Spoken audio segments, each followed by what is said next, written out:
এটা আমার ভাইস্তা বড় ভাইয়ের ছেলে। তাকে তাই মাদ্রাসাত পড়ে, তাকে পাঞ্জাবি টাঞ্জাবি সবই কিনে দেওয়া হয়েছে, টুপিও কিনে দিছি। খালি একটা জুতা কেনা লাগবে তার। এই 500 টাকা এই ঈদের সামনে একটা জুতা কেনার জন্য আমার কাছে আবদার করছে, আমি তার চাচা, সেই জন্য আমার কাছে যে একটা জুতা কিনে দিও। এই টাকাটা আমি তাকে এমন ভাবে দেবো, হাতটা ফাঁক করে রাখো, হয় এই পকেটে দেবো না এই পকেটে দেবো, দিয়ে একটা লটারি করলাম, ওই যেটা তুলতে পারবো সেই টাকাটা, আর না তুলতে পারলে জুতাটা আর বাপি কিনে দিব আবার। হাত ফাঁক করতে হবে। হ্যাঁ, আমি খেয়ে দিলাম। আমি খেয়ে দিলাম, তুমি চোখ বোঝো। হ্যাঁ, হ্যাঁ, হাত ফাঁক করে, হ্যাঁ, এখন কোনটার মধ্যে এক পকেটে, যখন এক পকেটে হাত দিয়ে নেবো, কোন পকেটে তুমি হাত দিবে?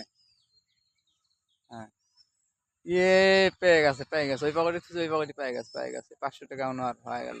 ভিডিওটি কেমন হয়েছে আপনারা অবশ্যই কমেন্টে বলে যাবেন। সবাই ভালো থাকবেন, সুস্থ থাকবেন, সুন্দর ঈদ উপভোগ করবেন সবাইকে নিয়ে। সবাই ভালো থাকবেন।